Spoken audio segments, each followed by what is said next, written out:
Good morning everyone. Welcome to part 2 of lecture 1 under module 7. In the previous lecture we discussed about the thermochemical conversion processes. In that we discussed about the combustion process, the stages of combustion process as well as the biomass combustion and what is the difference between the partial combustion as well as the complete combustion. So, in today's lecture we will continue our discussion again about the thermochemical conversion processes, but in this lecture we will mostly discuss about the pyrolysis and gasification processes followed by biochemical conversion processes, that is fermentation and the anaerobic digestion. So, now let us start our discussion first about the pyrolysis process. So, if you see the pyrolysis process, unlike combustion, pyrolysis is not an exothermic reaction and it takes place in absence of oxygen. So, that is total absence of oxygen. Sometimes partial combustion is allowed to provide the thermal energy which is required for the process. So, if you try to see the transport of heat in the pyrolyzer, it is assumed that heat or the mass transfer is too high to offer any resistance to the overall rate of pyrolysis, but this is true only in the temperature range say 300 to 400 degree C. But at higher temperature, what happens in that case, the transport of heat and mass is influences by the rate. So, we cannot neglect this particular stage in case of high temperature pyrolysis reaction. So, during pyrolysis, if you see the schematic here, it shows that, so during the pyrolysis stage, the heat is transported to the particle's outer surface, see here. So, that dotted line which shows the heat which is transported to the outer surface of the particle, and that is mostly through radiation and the convection. So, once the heat reaches to this outer surface of the particle, thereafter it is transported to the interior of the particle. Suppose if you see here the dotted line shown here, right. So, this shows here the transfer of heat inside the particle by conduction and by convection inside the pores of this particular particle. So, if you try to see the mode of heat transfer in the case of sample, there is a heat available outside this particular particle surface. So, mostly it is through the conduction of the heat inside the particle and then convection inside the pores of the particle, then followed by the radiation and convection from the particle surfaces.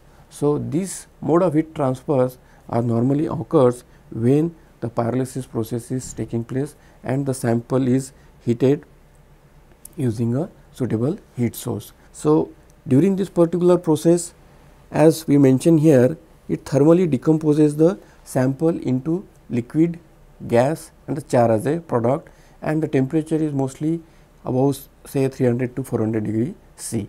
And if you see here the reaction, that is the biomass, when it is supplied with the heat, it mostly produce carbon which is in terms of we say char, the liquid as a product and gas. So, the first phase here it represents the primary decomposition zone.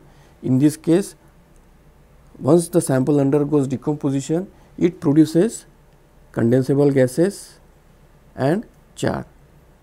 Once the produced condensable gases during this pyrolysis stage and the char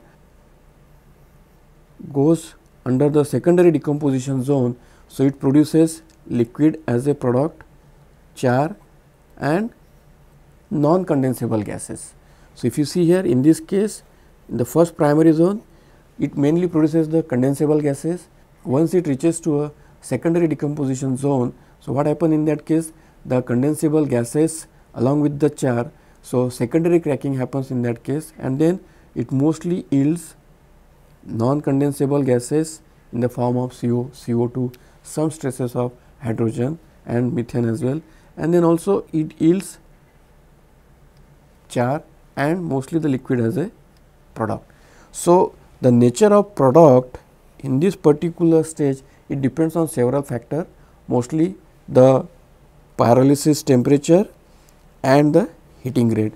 How the heating rate is being used for the pyrolysis condition. So, the initial product which are formed in the pyrolysis are mostly a condensable gases, as I said earlier, and these are nothing but the heavier hydrocarbon molecules. So, this also try to remember this particular point. These are mostly a heavy hydrocarbon molecules and the solid char. So, these condensable gases may further break down into non-condensable gases. So, that is what I said in the second zone. Once it reaches to a second zone, which is also called as a secondary cracking. So, the condensable gases may further break down into a non-condensable gases, which are like CO, CO2, hydrogen, and these gases observed, mostly the hydrogen and methane are in the trace amount here, and these are represented as a smaller hydrocarbon molecules along with liquid and the solid char. So, this is a difference between the primary zone of the reaction in the pyrolysis and the secondary zone, which we say as a secondary cracking inside the reactor. So, in this decomposition, the mainly it occurs in the two particular ways. That means, the first one is it partly happens through the gas phase homogeneous reaction. That means, only the gases are reacting with each other, whereas in the second case it happened partly through the gas solid phase heterogeneous reaction. That means, the gases they try to react with the char and then they try to go for the reduction process there, and because of that the breakdown of the molecules of higher hydrocarbon molecules to a smaller hydrocarbon molecules happens, and then it releases the non-condensable gases along with the liquid as a product and the solid carbon as a char. So, in this case, if the process is carried out under the fast pyrolysis condition, it mainly produces liquid fuel, and that we always term it as a bio oil, which is a product of the pyrolysis process. However, if the process is a slow pyrolysis process, so in that case it produces liquid, some gases and char also as a product. So, now if you see here the small hydrocarbon compounds which form once it goes under the breakdown in the secondary cracking zone. So, the small hydrocarbon compound which form in this particular stage are represented here, and if you see here we have represented the complex molecule in terms of cellulose. The cellulose decomposition in the pyrolysis condition gives this kind of small hydrocarbon molecules. So, the pyrolysis process may be represented by in a generic reaction. So, this particular form it represents the biomass, which is carbon, hydrogen and oxygen, and once the heat is supplied to this biomass, so as we discussed earlier, it produces liquid, gas and char as a product with some amount of moisture. So, the pyrolysis is a promising technique for conversion of waste biomass into useful liquid product. So, that we also say here is like we are just converting one form of fuel to the another form of fuel just by increasing its energy density. However, in the case of pyrolysis product, we need to also go for the further treatment processes to improve the quality of the bio oil as well. And in the second point, if you see here, it is an essential pre-step in the gasifier. So, pyrolysis is considered as an essential pre-step in the gasifier before it goes under the oxidation and the reduction zone. Especially in reactors with rapid mixing, this step is relatively fast. So, this is about the pyrolysis process. So, we will also try to discuss in more elaborate way about the pyrolysis, and you can say the types of pyrolysis reactor in more elaborate way in the subsequent module as well. So, now the next process in the thermochemical conversion is gasification. So, the gasification and the combustions, these are the two closely related thermochemical conversion processes, but there is a important difference between these two processes which one need to understand, because what happens in case of the gasification, the energy is packed into chemical bonds in the form of the product, whereas in the combustion process what happens is like it breaks down those molecules to release the energy. So, what happens in case of gasification, it converts, or you can say in the gasification it adds hydrogen to and release, or you can say removes the carbon from the feedstock in the form of the produced gas. So, in that case, that is the reason it gives higher hydrogen to carbon ratio. While in the combustion, if you see, the mainly oxidation of hydrocarbon takes place, which releases CO2 and H2O as a product from the combustion process along with the significant amount of heat. So, this is the difference between the gasification and the combustion process, because in the gasification we are adding hydrogen to it, but along with that we are also trying to remove the carbon from the feedstock, so that we can increase the higher hydrogen to carbon ratio of the produced fuel. Whereas in case of combustion, what happening is like the hydrocarbons are getting oxidized and then these are releasing CO2 and H2O as a product along with the significant amount of heat. But the gaseous product produced from the combustion process is not a combustible gas, whereas the gasification, it gives a combustible gas. So, this is the difference between the gasification and the combustion. So, if you see here the gasification, it involves the partial combustion as I said and the reduction of the biomass. It requires a medium for the reaction. So, medium, it can be in the form of air, oxygen, or you can say supercritical steam also, or the mixture of this.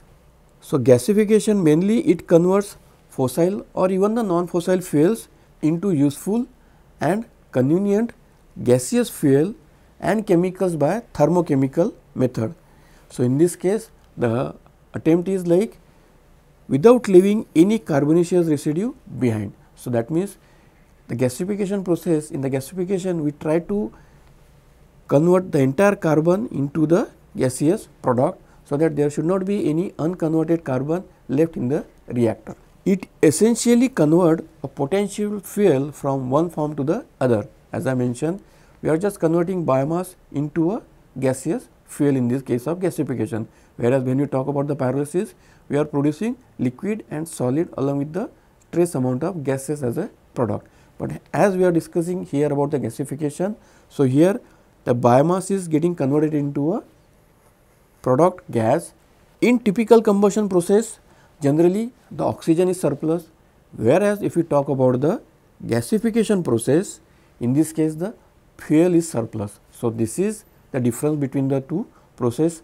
And if you see the typical biomass gasification process, so the number of steps involved in the gasification processes are these four, that is drying, you can say pyrolysis, gasification and secondary reaction of primary gases and tar.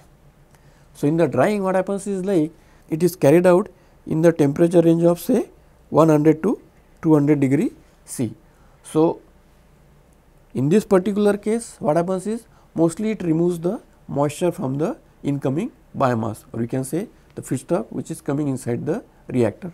So, the second stage is the pyrolysis stage, which is carried out say for example in the temperature range of sometime 300 or 400 or above that. So, the dry sample and the heat, it pyrolyzes the biomass in this particular step and it produces this kind of product. So, the pyrolyzed product in the form of like condensable gases, char, then undergoes the gasification reaction, that is mostly a oxidation and the reduction reaction, because in this particular step mostly we try to add partial amount of oxygen or air, so that the oxidation of the produced product will take place in this particular step, where the temperature is 500 plus, and in this case the char is oxidized and get reduced to produce CO, hydrogen, CO2 and trace amount of CH4 as well. Further, the secondary reactions of this product will take place with the primary gases and tars in the particular stage. If you try to provide the more residence time inside the reactor, the reactions will continue further in this particular step. So, now if you try to see this table in more elaborate way in the schematic form, so here also this is a representative form of the gasifier, you can say here, And if you see here, these are the 4 stages, or you can say the steps in the gasification process. So, in this case, if you just try to see from the beginning, so the first drying of the sample takes place. So, what happen in this case? So, the heat of the combustion, because as we are injecting partial amount of oxygen in this particular zone, which is called as a combustion zone, where oxidation of the pyrolysis product will takes place. So, because of that, what happens is like heat is transported from this particular combustion zone in the upward direction in the form of radiation, conduction and the convection. So, the heat which is transported in the upward direction in this case, so what happens because of that, it provides the heat for the pyrolysis reaction where there is no oxygen involved, as well as some amount of heat which is available here, which act as a heat to dry the incoming feedstock inside the gasifier. So, once this particular dried material it gets pyrolyzed here, it produces mostly, as I said, the condensable gases and char. The produced gases in this particular stage along with the char, it get oxidized here with the addition of small amount of, or you can say partial amount of oxygen. So, because of that, the oxidation will takes place here and it mostly produces H2O, CO2 and some traces of hydrogen here as well. And then this particular product of the oxidation stage, which undergoes further reduction in this particular zone, where what happens in this case is like the hot charcoal along with the oxidized product undergo the reduction reaction and then it produces hydrogen, CO and trace amount of CH4 also as a product. So, this is how the gasification reaction it takes place in the gasifier. So, this is, you can say, it's a representative of the downdraft gasifier, as we are seeing the feed is coming from the top and we are just trying to recover the product from the bottom of the gasifier. So, I hope this clarifies your entire concept of the steps of the gasification reaction. So, if you mainly see here, this is the only step where the oxygen or air is supplied to the gasifier, so that the oxidation of the incoming product will takes place, so that it can form mostly H2O, CO2 and some trace amount of hydrogen as well in this case. And other processes are mostly, it is represented here that no oxygen or no air is involved in this particular step. So, this is a potential path for the gasification process. If you see here, as we have just discussed in the previous schematic, I am just trying to elaborate that discussion. What are the basically the gases which forms once you pyrolyze the biomass? So, once the drying process is completed, then the pyrolysis, or you can say the pyrolysis of the dried product will carry out in this particular step, which mainly produces gases in the form of the composition which is mentioned here, then liquid in the form of this composition. It all depends on the feedstock which is being used for the pyrolysis process, and then the oxygenated compound, which are nothing but the phenols and the acids. So, if you see in that particular stage, these are the acidic compound and the phenols which are also getting produced during the pyrolysis stage in the primary zone, because of the breakdown of the complex molecule to a smaller hydrocarbon molecule as well.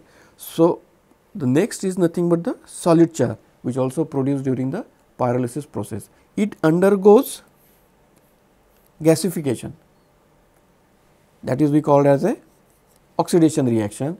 So, in this case, this is mostly a gas phase reaction, because all these are in the gaseous form, because the temperature in that case is relatively high. As a result, all these components are in the gaseous form, and as a result it represents mostly the cracking, reforming, combustion and the shift reaction in this particular zone. So, this is called as a gas phase homogeneous reaction, and once this breakdown of the molecule happens and the oxidation and the reduction reaction takes place with these gas molecules along with the char, then it gives this kind of product.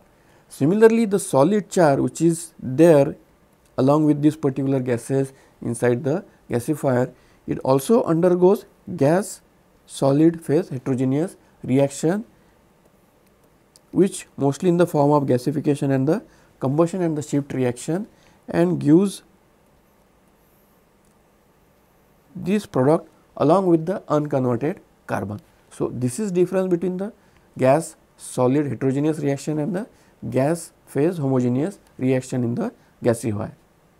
So, the gasification of biomass, it removes oxygen from the fuel to increase its energy density.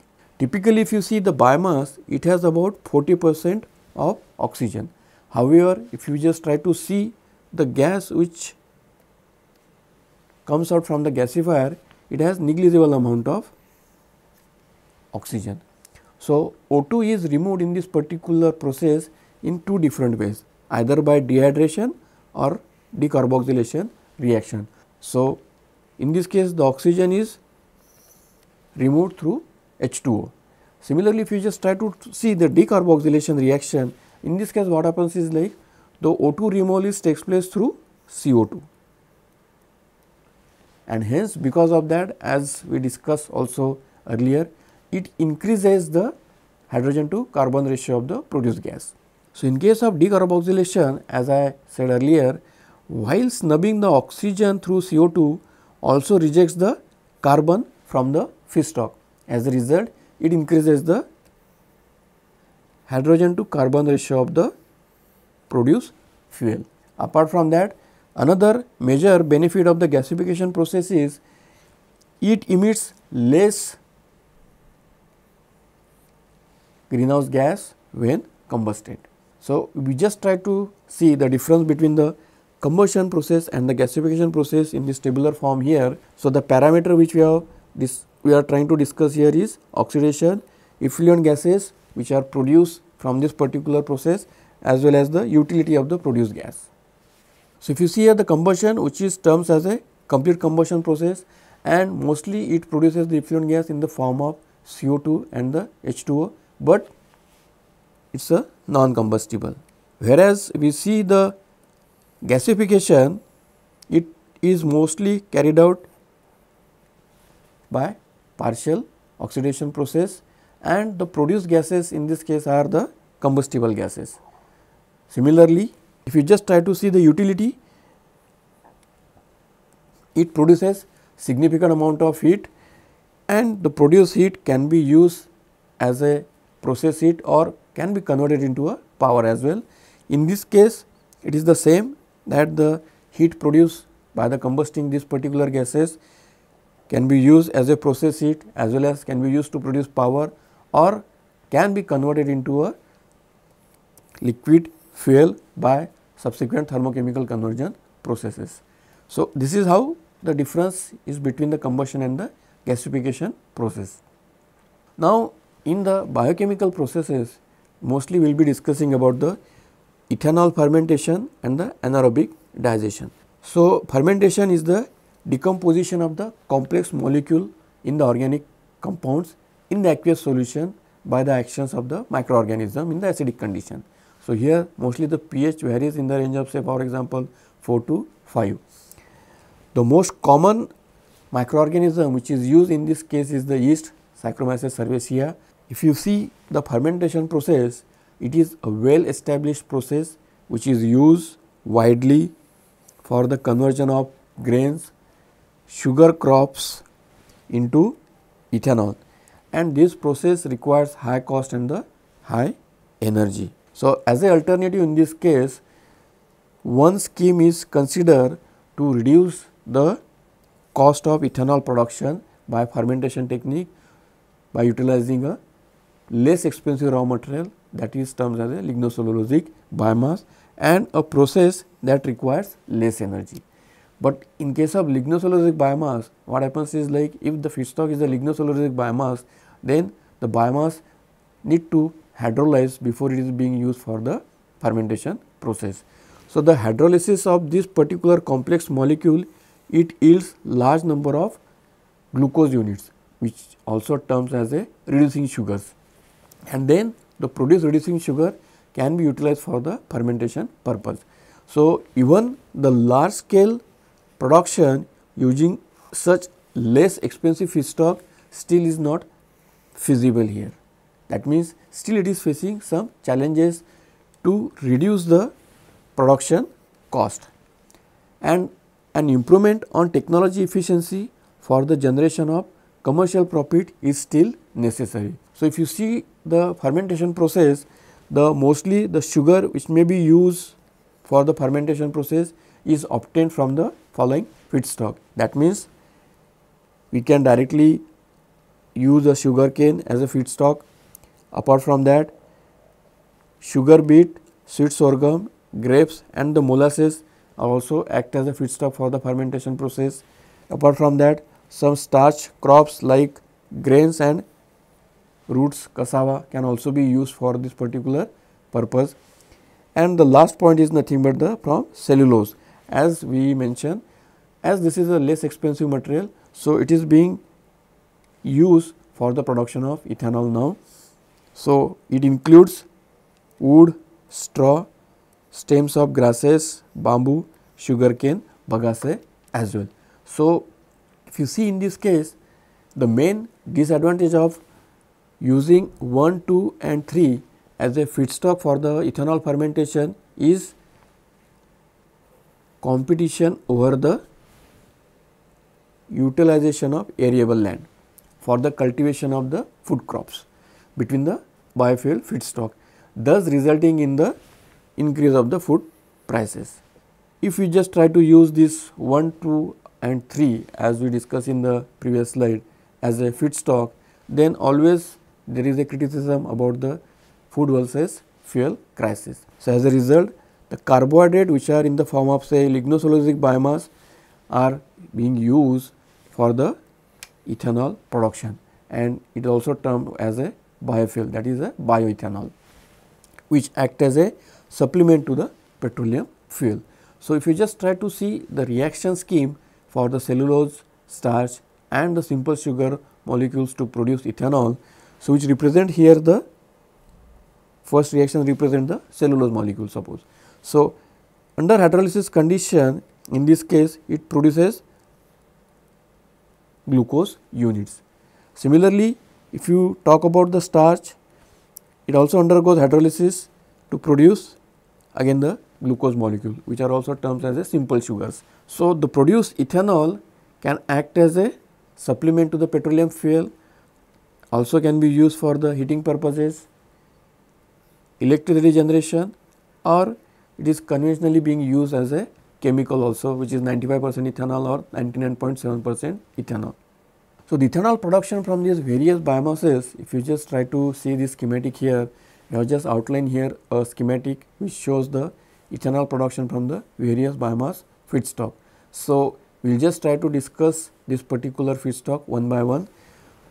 So, first is the natural sugars, the second is starch materials in the form of barley, maize and the roots, that is nothing but the cassava, the cellulose in the form of wood and the straw.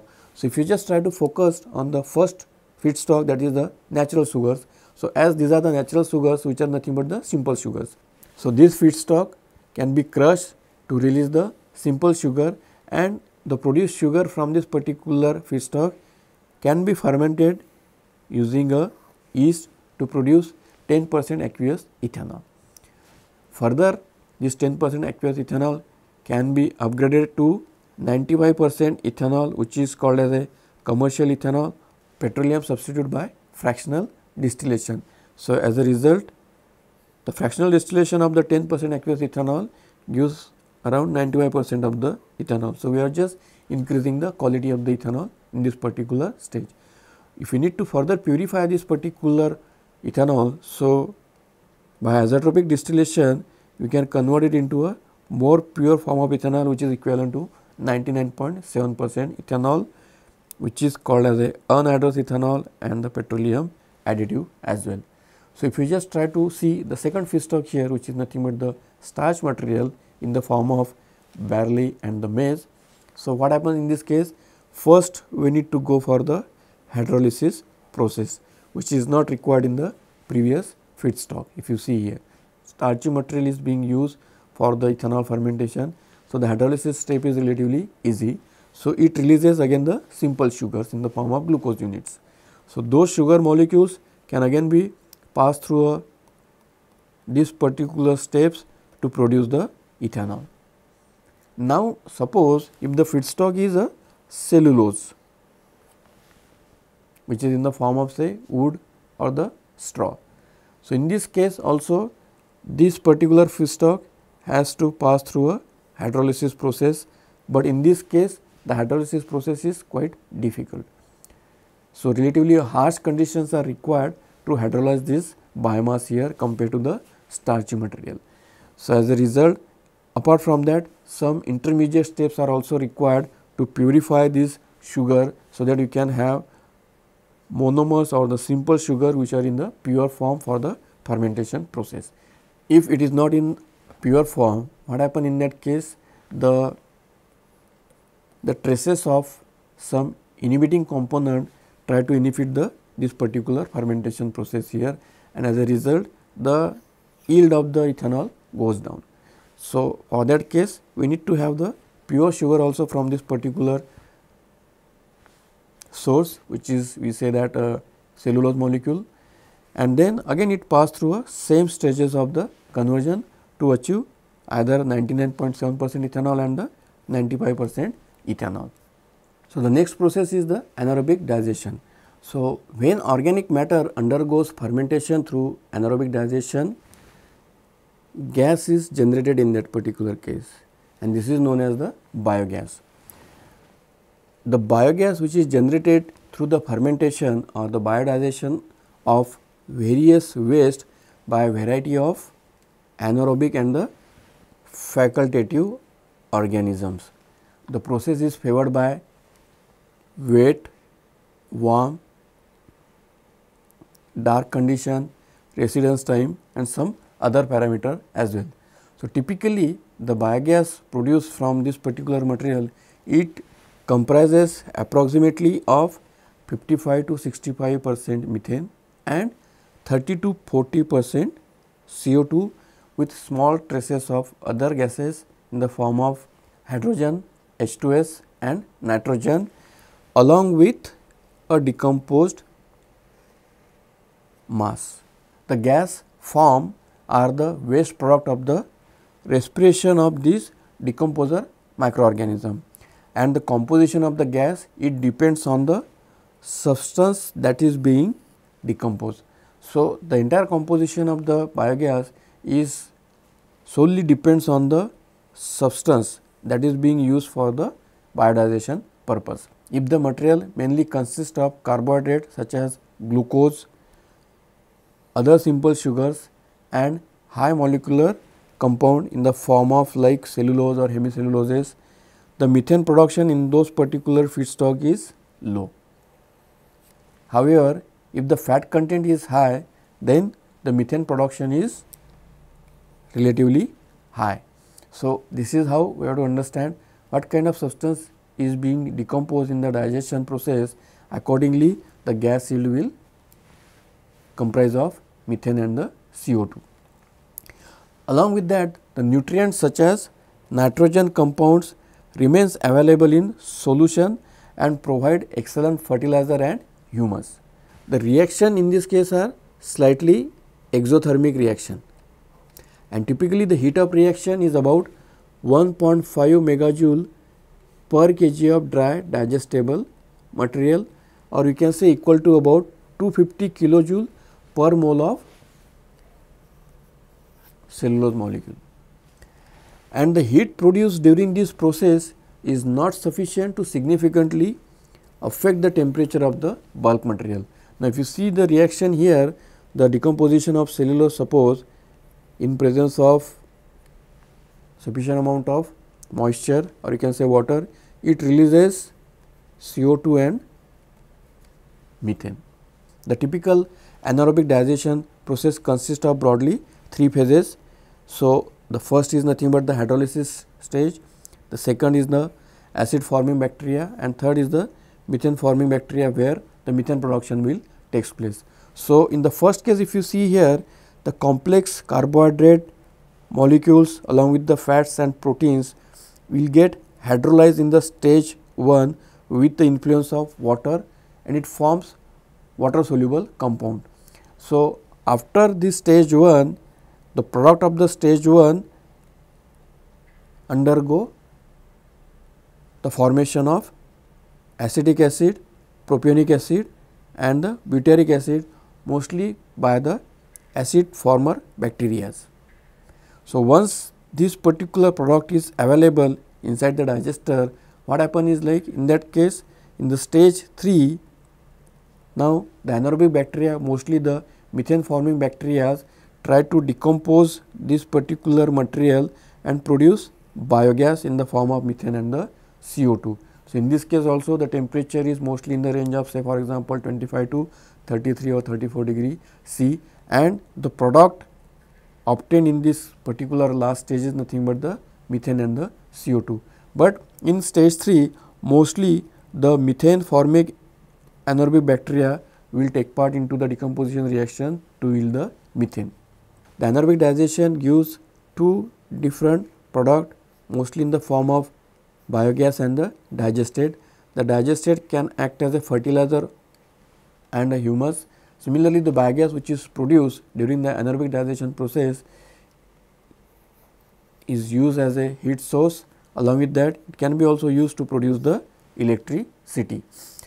So, the biomass digester mainly consists of one or more airtight reservoir into which a suitable moist biomass is placed. So, the digester can be small or big in size, but the product of the anaerobic digestions are mostly methane gas, which is used for heating, cooking and the electricity production, and the odorless slurry which is act as a excellent fertilizer. So, this is what is about the anaerobic digestion of the biomass. So, today we will stop here. In the next lecture, we will discuss about the bioconversion into biogas and its mechanism in more detail. If you have any query or doubt regarding this particular lecture, feel free to contact me at vbgaud@iitg.ac.in. Thank you.